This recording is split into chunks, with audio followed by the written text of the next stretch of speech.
2018 में मेरी तबीयत बहुत ख़राब हो गई। हाथ पैर जो है वो बिल्कुल इतने सूज गए थे, पेट में जो है परेशानी हो गई थी, तो मेरे को एम्स दिल्ली से जो है इलाज कराना पड़ा। ओके।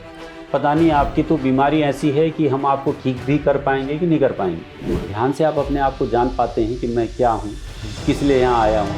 भाई यही रोने के लिए थोड़े आ रखे हैं कि मेरे को ये नहीं मिला वो नहीं मिला। वो चीज़ें मेरे दिमाग से हट गई जिनके लिए मैं कम से कम 20 साल से रो रहा था कि मेरे को ये नहीं मिला, पता नहीं।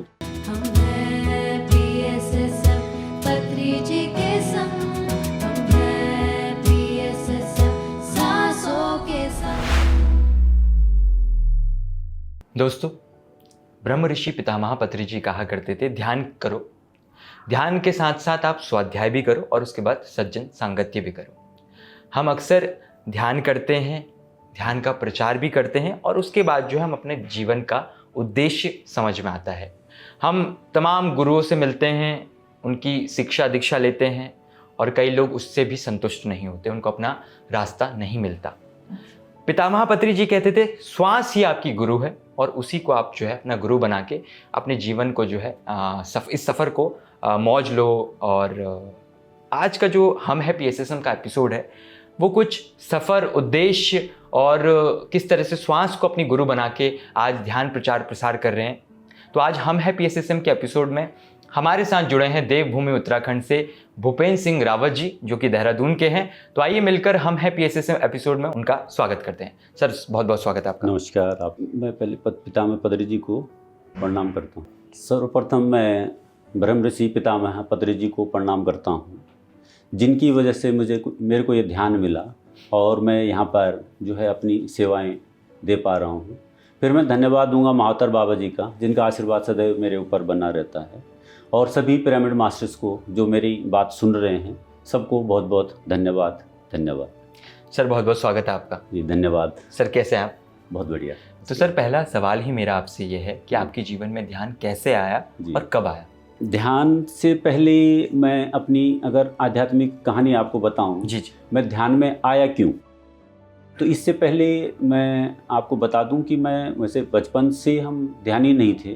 बचपन में आपको पता है कि हमारे पहाड़ों में जो है वो भगवान की क्या मतलब पूजा हमारे देवी देवताओं की होती है, लेकिन वो उसमें बिना आकार के होते हैं। जी। उसके बाद धीरे धीरे जैसे जैसे हमारी एजुकेशन बढ़ती गई तो हमने देवी देवताओं के बारे में पढ़ा, उनकी मूर्तियां घर में लाए, फिर उनके पूजा पाठ करते रहे। तो ये सब प्रोसेस चलता रहा। फिर मैं जब लेक्चरर बन गया था तो ये मेरा जो फर्स्ट एक्सपीरियंस था, उस समय मैं गायत्री परिवार से जुड़ा था जी, क्योंकि उसमें हमारे मामा लोग जो है वो ध्यानी थे पहले ऑलरेडी। तो उन्होंने कहा कि इसमें एक्स्ट्रा ऊर्जा मिलती है, तो मैंने कहा चलो इस प्रज्ञा को हम भी ले लें जी। ध्यान से अगर ऊर्जा मिलती है तो। लेकिन वहाँ ध्यान ऐसा नहीं था, वहाँ मंत्र जाप था, तो उसको एक किस्म से हम ध्यान भी नहीं कह सकते, वो तो एक मंत्र जाप होता है। तो मंत्रों पे ही पूरा ध्यान रहता है। तो धीरे धीरे वो चलता रहा, मतलब फ्रीक्वेंटली रेगुलरली नहीं करते थे, फ्रीक्वेंटली जब मतलब मौका मिला तब कर दिया, नहीं मिला तो नहीं किया। तो ये सब चलता रहा। फिर क्या हुआ कि 1999 में मैंने PCS से एक एग्ज़ाम क्वालिफाई किया था, वो उत्तर प्रदेश लोक सेवा आयोग का था, और मैं जो है उसमें सेलेक्ट हो गया था।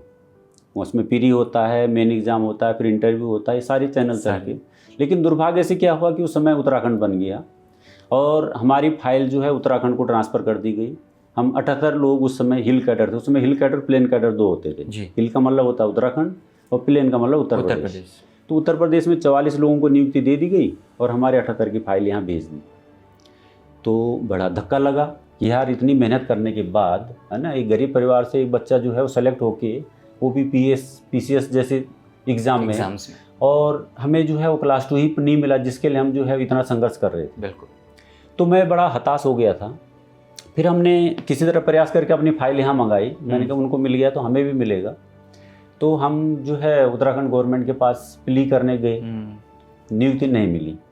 फिर हमने हाई कोर्ट में केस किया और हाई कोर्ट से हम जीत गए, लेकिन उत्तराखंड गवर्नमेंट ने तब भी हमें नियुक्ति नहीं दी।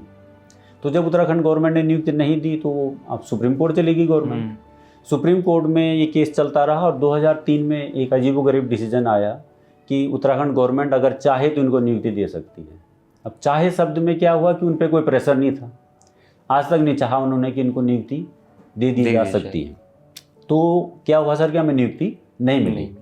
तो फिर मेरा जो है वो भगवान से ही विश्वास उठ गया। मैंने कहा देखो इतनी मेहनत करने के बाद और ये सब कुछ करने के बाद कुछ नहीं मिला, तो ये तो जीवन ही बेकार है। मतलब इसका मतलब जो है कोई पावर है ही नहीं जो हमारी हेल्प कर रही है। जब हम सब चीज़ हमने कर लिया, प्रयास भी कर लिया, कहते नहीं गीता में कि कर्म किए जाओ फल की चिंता मत करो, लेकिन हमने कर्म भी किया, फल मिला, लेकिन वो इम्प्लीमेंट नहीं हुआ क्योंकि वो गवर्नमेंट ने नहीं चाहा।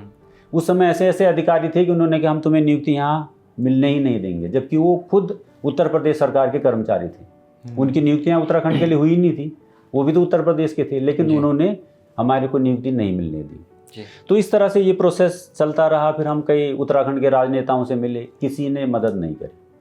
फिर मुझे लगा कि शायद ये जीवन ही ऐसा है कि इसमें कोई किसी की मदद करता ही नहीं है। जब भगवान ही नहीं कर रहा है तो ये तो इंसान है, ये कैसे हमारी मदद करेंगे। तो हमने फिर वो होप छोड़ दी। धीरे धीरे करके क्या हुआ कि अब कई सारे तरह के लड़के थे, तो कोई किसी की अप्रोच ले आता था कि फलाना से मुख्यमंत्री से मिलना है, उस मुख्यमंत्री से मिलना है। कई बार हम मिले लेकिन कुछ परिणाम नहीं आया। फाइल भले ही इतने से इतनी मोटी हो गई, आज के टाइम भी पड़ी हुई है वो उत्तराखंड सचिवालय में, लेकिन हमें नियुक्तियाँ नहीं मिली। तो ये चलता रहा। तो एक बार मेरे को एक सज्जन मिले, वो देहरादून के जाने माने ऑर्थोपेडिक सर्जन थे, और उनके साथ एक THDC के जो है सीनियर मैनेजर थे। उन्होंने कहा कि देखो आप इस तरह परेशान होने से कुछ नहीं होता है, आपके जीवन में जो लिखा होगा वो आपको मिलेगा, और क्यों ना हम ऐसा जो है वो एक प्लेटफॉर्म आपको देते हैं कि जिसमें 10-10 क्लास 2 आपके अंडर में होंगे, आपकी टीम में होंगे, है ना, और आप जो है वो अच्छा से जो है वो काम करिए। तो मैं गया, उन्होंने एक सेमिनार में बुलाया था। उस सेमिनार मेरे को बहुत अच्छा लगा क्योंकि लोगों को मोटिवेट करते हैं उसमें, तो उस मोटिवेशन से मैं भी मोटिवेटेड हुआ और उनके साथ उस बिजनेस में लग गया। और मेरी टीम में वाकई ही 10 क्लास 2 थे जो वर्क कर रहे थे। तो धीरे धीरे करके हम जो है उसमें मतलब रात दिन मेहनत करके अच्छे लेवल पर पहुंच गए थे। लेकिन बाद में क्या हुआ कि कई सारे लोग जिनको हम प्रोडक्ट देते थे, ले जाते थे, हमारे डाउनलाइन में थे, वो प्रोडक्ट के पैसे ही वापस नहीं करते थे। धीरे धीरे वो खिसकने लग गए। फिर मेरे को लगा कि ये तो जितनी हमने मेहनत करी, जो हमें मिल सकता था वो मिला, लेकिन जो है वो लोगों ने खा लिया। तो ये सिस्टम बेकार है। तो फिर मैं उस सिस्टम से हट गया, फिर मैं उसमें नहीं रहा। तो फिर बाद में मेरे पास एक दूसरा पंथ आया, वो कबीर पंथ था जी। और कबीर पंथ के थ्रू मैं जब जुड़ा तो उन्होंने उसमें साफ बताते हो कि ये सारी जो भगवान हैं ये पावरलेस हैं, ऊपर एक पूर्ण परमात्मा है जिसके पास पावर है, और वही इनको भी पावर देता है। तो अगर आप उससे जुड़ जाएंगे तो आपको इनके आगे मांगने की जरूरत ही नहीं पड़ेगी। अब मैं तो क्योंकि भुक्तभोगी था, मेरे को जो है मैंने इतना प्रयास करने के बाद जब हमें नहीं मिला था तो मेरे को उनकी बात बहुत अच्छी लगी। मैं उस पंथ से जुड़ गया। वहाँ हमने रात दिन मेहनत करी, काफ़ी प्रचार प्रसार भी किया। लेकिन अचानक क्या हुआ कि वहाँ जो हमारे गुरुजी थे उनको किसी केस में जो है वो गवर्नमेंट ने बंद कर दिया, वो जेल चले गए। अब उनके लिए फिर हम संघर्ष करते रहे। 350 किलोमीटर में गाड़ी चला करके उनके लिए जो है हम प्ली करने कोर्ट में जाते थे, फिर 350 किलोमीटर वापस आते थे। तो इस तरह के प्रोसीजर जो है चलता रहा धीरे धीरे करके। लेकिन क्या हुआ कि 2018 में मेरी तबीयत बहुत ख़राब हो गई। हाथ पैर जो है वो बिल्कुल इतने सूज गए थे, पेट में जो है परेशानी हो गई थी। तो मेरे को एम्स दिल्ली से जो है इलाज कराना पड़ा। तो जब हम एम्स में इलाज करवा रहे थे तो उस दौरान जो है वो एक डॉक्टर ने कहा कि पता नहीं आपकी तो बीमारी ऐसी है कि हम आपको ठीक भी कर पाएंगे कि नहीं कर पाएंगे जी। तो मेरे को बड़ा धक्का लगा। मैंने कहा ऐसी क्या बीमारी है जो आप मेरे को ठीक कर पाओगे नहीं कर पाओगे। तो ये प्रोटीन लूजिंग एंट्रोपैथी। तो मेरे शरीर से क्या होता है कि प्रोटीन लूज हो जाता है और प्रोटीन बहुत कम 3.5 तक पहुंच जाता है, जबकि 6.5 उसकी जो है मिनिमम होती है ना। तो प्रोटीन एलिमेंट डाउन हो जाता था। तो क्या होता था कि मैं जो है वो ज़्यादा काम नहीं कर पाता था। थोड़े से काम से मेरे को थकान लग जाती थी, हाथ पैरों में स्वेलिंग आ जाती थी। तो फिर मैंने जो है वो जब ये बीमारी लगी तो मेरे को लगा कि यार ये पंथ भी बेकार था। इन्होंने तो कहा कि गुरु के आशीर्वाद से आपको सब चीज़ें मिलेंगी, लेकिन ये भी फिजिबल नहीं है। तो वो सब चलता रहा। लेकिन मैं जो है वो शुरू से मतलब क्या हूँ कि कर्मठ हूँ। मैं जो चीज़ ठान लेता हूँ, मैंने ठान लिया कि नहीं इस बीमारी को मैं खुद ही ठीक करूँगा। है ना। इन दवाई के पीछे, दवाई थी भी नहीं उसकी एक्चुअल में, कुछ भी नहीं, आज भी नहीं है। वो लाइलाज बीमारी है लेकिन दवाई नहीं है उसकी। तो मैंने कहा मैं खुद ही ठीक करके दिखाऊंगा। वो डॉक्टर जो भी बोले उस पर मैंने फेथ ही नहीं करना है। मेरा जो माइंड है वो बड़ा स्ट्रॉन्ग है और मैं इसको ठीक करके रहूँगा। तो इस चीज़ के लिए मैं जो है वो कई लोगों के थॉट सुनता रहता था, माइंड पावर के बारे में पढ़ता रहता था। तो उसमें मेरे को कुछ जो है वो इस तरह के विजनरी जो है वो लोग मिले, जैसे श्रेयांश डागा जी हैं, उनके मेडिटेशन थे यूट्यूब पे। तो वो मेडिटेशन मैंने देखे तो एक बार में मेरे को उनकी आवाज़ इतनी ज़ोरदार लगी, वो जो गाइडेड मेडिटेशन था वो बिल्कुल इन मन को छू गया। तो मैंने कहा जो चीज़ हमें नहीं मिली है वो हम इससे पा सकते हैं जी। फिर पीयूष प्रभात जी थे, पीयूष प्रभात जी भी जो है इस तरह की जो है वो मेडिटेशन क्या करवाया करते थे। तो धीरे धीरे करके आए कि मेरे जीवन में पीएमसी आ गया। पीएमसी ऑनलाइन था, 24 आवर उसमें मेडिटेशन होता था। ऐसा भी नहीं था कि आपने सुबह हाथ मुँह धो करके पूजा पाठ करनी है, ऐसा कुछ था नहीं। आपको जब समय मिले तब आपने जो है वो मेडिटेशन करना है। और मेडिटेशन भी इतना आसान मेडिटेशन, आनापानसति ध्यान। आनापानसति ध्यान में क्या होता है कि श्वास को हमने अंदर जाते हुए देखना है, महसूस करना है, और बाहर आते हुए महसूस करना है, बस इतना ही ध्यान है। और श्वास को गुरु मानना है। तो मैंने कहा तो बहुत छोटा सा काम है, इतना काम तो मैं आसानी से कर लूँगा, हम तो कैसे कैसे मेडिटेशन कर लिए हैं, तो ये तो बहुत ही आसान है। दूसरी चीज़ उन्होंने ये बताई कि यहाँ पर जो हमारे ब्रह्म ऋषि पितामह हमारे गुरुजी हैं, उनको मैं प्रणाम करता हूँ साष्टांग, कि उनकी वजह से ये मेरे जीवन में आया।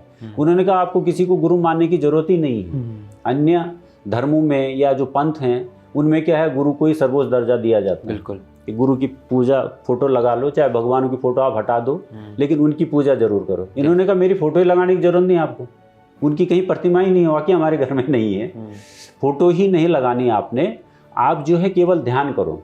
और जो इंट्यूशन आपका जो है, ये जो आत्मा है, श्वास है, ये आपको देगा, वो और कोई गुरु नहीं दे सकता है। गुरु आपको भड़का भी सकता है कि मेरे लिए आप लड़ो, मरो, सब करो, लेकिन श्वास आपको गलत इंट्यूशन कभी आने नहीं देगा। बिल्कुल, श्वास के थ्रू आपको जो है हमेशा पॉजिटिव इंट्यूशन आएगा। बिल्कुल। तो मैं ध्यान करने लग गया। धीरे धीरे करके जो है मैं सर्च करता था, तो पता लगा कि इनके ऑनलाइन जो है वो इस तरह के प्रोग्राम होते रहते हैं, जैसे JTTP था, उसके बाद मास्टर बनो था, मैं उन प्रोग्रामों से जुड़ता रहा। अब मैं कई बार जो है वो मांगता रहा कि भाई हमारे नियर अबाउट कौन से मास्टर हैं जिनसे मेरी हेल्प हो सकती है। तो मेरे को कोई जो है वो मिले ही नहीं, नंबर ही नहीं मिले, है ना। वह पितामह पत्री जी के मैं जो है वो सुनता रहता था, और लाइव जो है वो जो सुबह चलता था 4 बजे से 7 बजे तक, मैं उसको भी देखता था, मेडिटेशन करता था उन्हीं के साथ। लेकिन यहाँ का कोई क्ल्यू नहीं था। मुझे ये भी पता नहीं था कि मलेश्वर राव सर जो है वो देहरादून में रहते हैं। तो बाद में प्रोग्रामों से जुड़ के तब पता लगा। तो मैं उसमें लिख देता था कि मेरे को मलेश्वर राव सर का नंबर चाहिए, कोई देता नहीं था। लेकिन उनके पास पता नहीं कहाँ से मेरा नंबर चला गया। अच्छा। तो लास्ट ईयर जून में उन्होंने फ़ोन किया कि हमारे यहाँ पे रामाराजू सर आ रहे हैं, और हमारे घर में भी सेशन है, और देहरादून में काफ़ी जगहों पे है, बिल्कुल, तो आप हमारे यहाँ पे जो है आकर के उस सेशन में पार्टिसिपेट कीजिए। मैं उस समय मेरी बेटी रहती थी बेंगलोर में, तो हम जो है वहाँ थे उस समय छुट्टी में। तो मैंने कहा कि अभी हम 1 महीने तो आ नहीं पाएंगे सर, यहीं हैं, लेकिन मैं आऊँगा जब तो आपसे ज़रूर मिलूँगा, और मैं चाहता हूँ कि हमारे घर में भी मेडिटेशन सेंटर खुले। सेंटर खोलने के लिए मैंने उनको बता दिया था। उन्होंने कहा ठीक है, जब भी कोई अगला मास्टर आएगा तो मैं आपको इन्फॉर्म करूँगा। उसके बाद हम घर आ गए थे जुलाई में, जून लास्ट में आ गए थे, और जुलाई से फिर ये ऐसी तैयारी करते करते पता लगा जुलाई में कि अगस्त में जा कर के कि सितंबर में एक मास्टर आएंगे साउथ से जी, और वो भी अलग अलग प्रोग्राम देंगे वहाँ पे, है ना। तो उस समय ब्रह्म ऋषि पितामह पत्री जी का प्रोग्राम बना, उनका क्या नाम है अपना, प्रेमनाथ सर का। प्रेमनाथ सर जो है वो देहरादून में आए थे जी। तो उन्होंने कहा कि आपके लिए सूटेबल टाइम कौन सा रहेगा और डे कौन सा रहेगा। तो मैंने कहा कि संडे को हम फ्री रहते हैं, छुट्टी भी रहती है, तो संडे को आप हमारे यहाँ पे जो है इसका इनॉग्रेशन करवा दीजिए।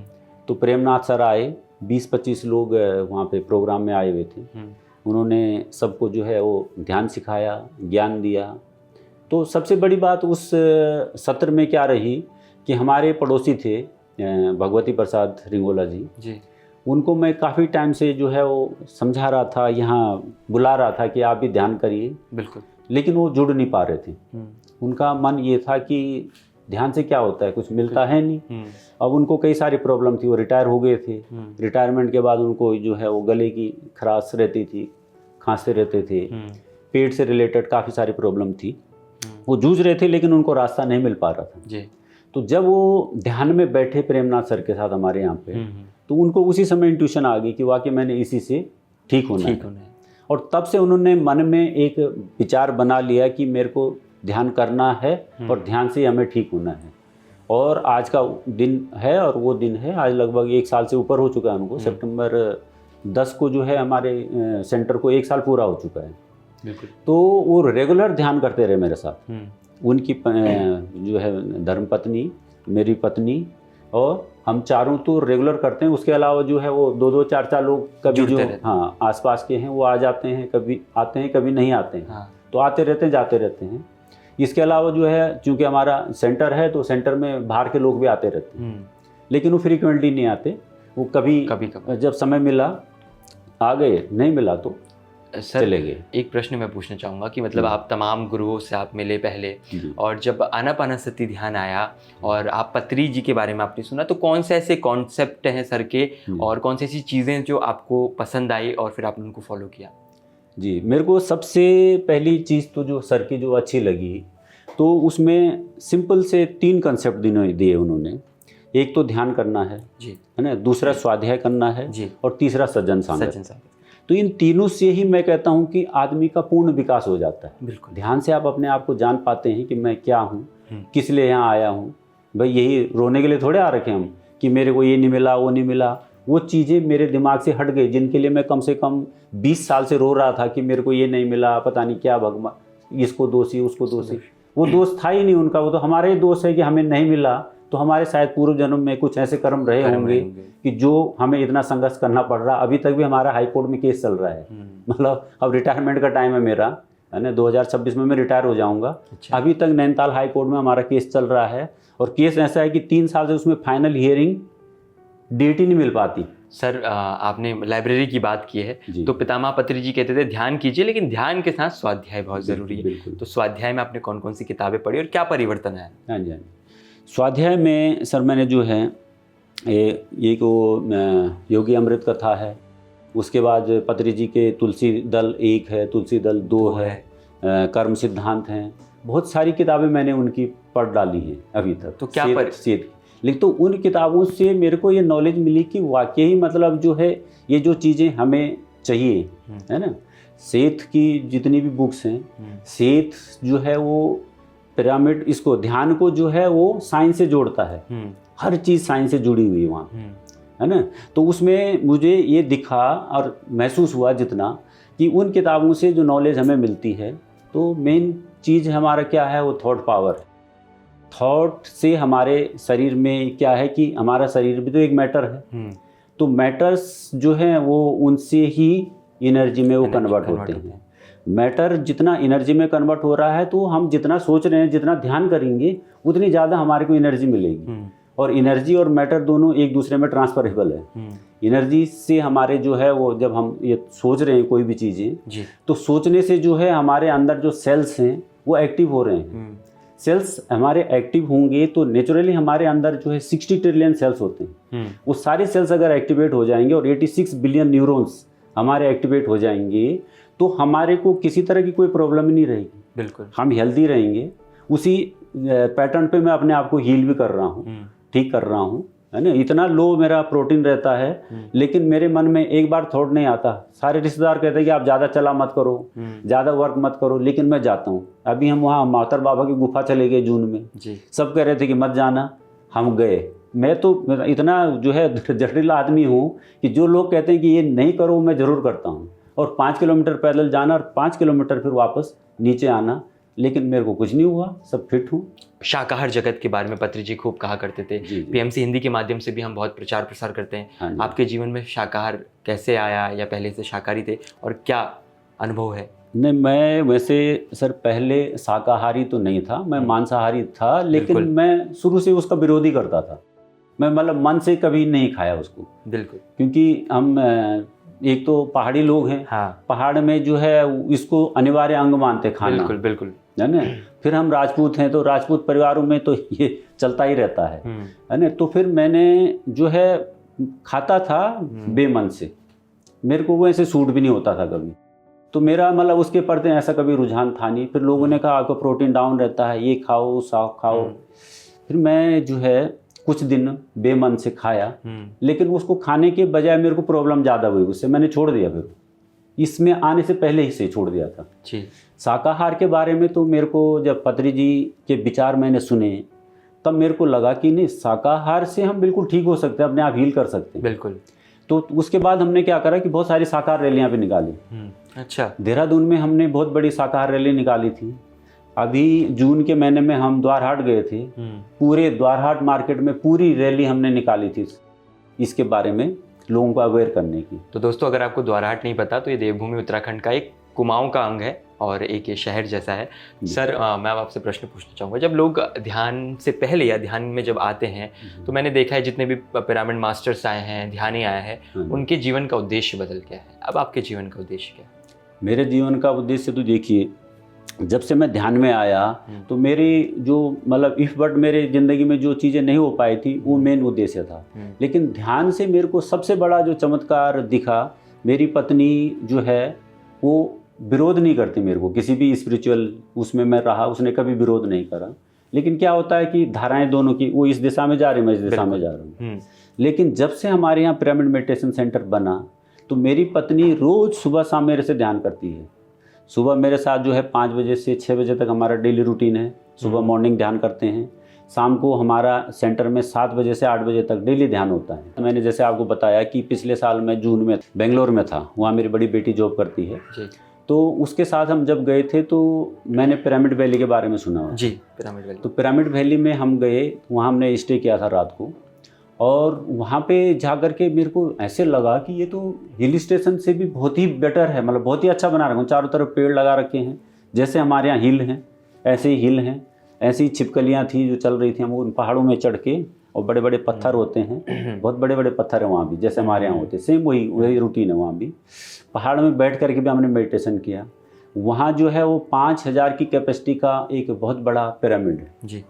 उस पिरामिड के अंदर बैठ करके हमने ध्यान किया जब, तो किसी ने कहा कि इससे ज़्यादा अनुभव किंग्स चैम्बर में आते हैं। तो मैं सुबह सुबह किंग्स चैम्बर में ऊपर चढ़ा, वो फुल हो रखा था एकदम। मैंने कहा क्या करूँ, यहाँ तो बैठने की जगह नहीं है। तब तक एक लेडीज उठी, उन्होंने कहा आप बैठिए, मैं काफ़ी देर से ध्यान कर रही हूँ, आप बैठ जाइए यहाँ पे। मैं भी ध्यान करने बैठ गया वहाँ पे, और मैं ध्यान करता रहा। मैं खो गया था, मुझे पता ही नहीं था कि मैं कितना ध्यान कर रहा हूँ। उसके बाद मेरी पत्नी भी आई होगी वहाँ पे, सब जा चुके थे, और मैं और वही ध्यान कर रहे थे। तो मेरे को मतलब अंदर से ऐसी ऊर्जा आ रही थी एकदम से, जैसे ऊपर चढ़ती है ना सारी ऊर्जा एकदम। मैंने कहा क्या हो रहा है, मेरा पूरा बॉडी हिल रही है ज़ोर ज़ोर से। तब तक मेरी मिसेस ने पीठ थपथपाई, ये सब जा चुके हैं, क्या कर रहे हैं आप, चलो। तो ऐसा लगा कि सर सारे जितने प्रोटीन बोलते थे कि लोग प्रोटीन की कमी हो रही है वो सब इसी से रिकवर हो रहा है। तो सर पीएमसी हिंदी से आप कब से जुड़े, और पीएमसी हिंदी का जो भी आप कंटेंट कंज्यूम करते, क्या क्या परिवर्तन है? देखिए सर, मैं पीएमसी हिंदी से 2021 से जुड़ गया था जी। 2021 से मैं रेगुलरली जो है वो पिरामिड जो मेडिटेशन होते हैं वो सारे करता था जी। जैसे जैसे मेरे को टाइम मिलता था, कभी घर में नहीं मिलता था तो मैं कॉलेज में कर लेता था। अच्छा। 1 घंटा रेगुलर में ध्यान किया करता, उस समय 1 ही घंटा था। अब तो हम सुबह शाम करने लग गए हैं। तो उस समय 1-1 घंटे ध्यान से जो है वो उसमें मैं करने लग गया था। फिर जो है वो जब वहाँ पे बुक रिकमेंडेशन होती थी, जैसे अब सत्र चलने लग गए बिल्कुल, तो मास्टर बनो से कई सारी बुक्स रिकमेंड हुई, तो मैंने सारी बुक्स खरीदी। अच्छा। सारी बुक्स मैं पढ़ता रहता हूँ धीरे धीरे, मतलब पूरी नहीं पढ़ पाता एक ही बार में, 2-4 पेज पढ़ लिए, फिर 2-4 पेज सब पढ़ लिए, लेकिन मैं रेगुलर जो है उसको पढ़ता रहता हूँ जी। रेगुलर मेरा स्वाध्याय करने का जो है अपना एक रूटीन है जी। तो सर आप जितने भी पीएमसी हिंदी का परिवार देख रहा है, देवभूमि उत्तराखंड के लोग देख रहे हैं, उनके लिए आप पीएमसी हिंदी के माध्यम से कुछ मैसेज पहुँचाना चाहते हैं? मैं जो पीएमसी परिवार है और देश के जो लोग अभी पीएमसी से जुड़ेंगे, उनके लिए मेरा एक ही मैसेज है कि ये जो है अनमोल ध्यान है, इसको आप ज़रूर अपनाएं, क्योंकि इसमें हमें बेसिकली किसी को गुरु बनाने के लिए इधर उधर आश्रमों में भटकना नहीं है। आपने जो है अपने श्वास पे ध्यान लगाना है। श्वास अंदर जा रही है और श्वास बाहर आ रही है, यही आनापानसति ध्यान है। और श्वास को आपने गुरु मानना है, इसी से आपको सारी चीज़ें मिल जाएंगी। आपको पर्पज पता लग जाएगा लाइफ का कि मैं इस दुनिया में क्यों आया हूँ, क्या क्या मेरे जो है वो आगे के लिए जो है वो गोल्स हो सकते हैं, वो भी आप इससे तय कर सकते हैं। दूसरी चीज़ है कि आप स्वाध्याय करिए। स्वाध्याय से आपका माइंड जो है अपने आप इन्हांस होता रहेगा, है ना। जो चीज़ें हम किसी गुरु से लेना चाहते हैं उनका पूरा नॉलेज उन किताबों में भरा हुआ है। बिल्कुल। तो उन किताबों को अगर हम पढ़ेंगे तो हम उसी शक्ति से जुड़ जाते हैं। तो उस शक्ति से जुड़ने के लिए अगर हम उसके पास नहीं जा सकते हैं तो उनकी किताबों को ज़रूर पढ़ना चाहिए। बिल्कुल। और तीसरा सज्जन सांगत्य। देखिए, हम अगर अच्छे लोगों के साथ रहेंगे तो हमारे अंदर भी वही गुण डेवलप होंगे। कहते हैं ना, जैसी संगत वैसी रंगत। लाइफ में संगत का बहुत ज़्यादा असर पड़ता है। तो इसलिए हम अच्छे लोगों के साथ रहेंगे तो हमारी ज़िंदगी में जो है वही अच्छे गुण आएंगे। हमारे अंदर कोई डर भय ये नहीं रहेगा कि ये फलाना मार देगा, ये कर देगा, वो कर देगा, जैसे चलता है देश में, है ना। लोग जो है वो एक दूसरे को भड़काते रहते हैं। यहाँ आपका मन जो है वन साइडेड हो जाएगा कि हमने नेगेटिव चीज़ों की तरफ देखना ही नहीं है, केवल पॉजिटिव की तरफ देखना है। तो वही पॉजिटिव अट्रैक्ट करेंगे, वही बस यही चीज़ें। धैर्य आ जाएगा, एक्सेप्टेंस आ जाएगी। एक्सेप्टेंस आएगी। बहुत बहुत शुक्रिया सर हमारे साथ जुड़ने के लिए। धन्यवाद आपके लिए भी। तो दोस्तों ये थे हमारे साथ देवभूमि उत्तराखंड से, देहरादून से भूपेंद्र जी, जिन्होंने अपने ध्यान के अनुभव का आप तक साझा किया, अपने ध्यान प्रचार के अनुभव का आप तक साझा किया। जितना भी पीएमसी हिंदी का विश्व परिवार देख रहा है, देवभूमि उत्तराखंड से लोग जुड़ रहे हैं, देख रहे हैं, तो उनसे मैं यही कहना चाहूँगा कि अपने जीवन में ध्यान लाइए, स्वाध्याय लाइए, सज्जन संगति लाइए, पिरामिड मेडिटेशन लाइए। अगर आप भी अपने जीवन में पिरामिड मेडिटेशन को अपनाना चाहते हैं और पिरामिड में ध्यान करना चाहते हैं, या पिरामिड के कोई भी आई पिरामिड, नी पिरामिड मंगाना चाहते हैं, तो आप ऊर्जा फाई हमारी वेबसाइट है, उससे मंगा सकते हैं। अगर आप इस एपिसोड को टीवी पर देख रहे हैं तो पीएमसी हिंदी के तमाम यूट्यूब चैनल्स, हमारे सोशल मीडिया हैंडल्स को फॉलो कीजिए, सब्सक्राइब कीजिए। तब तक के लिए धन्यवाद।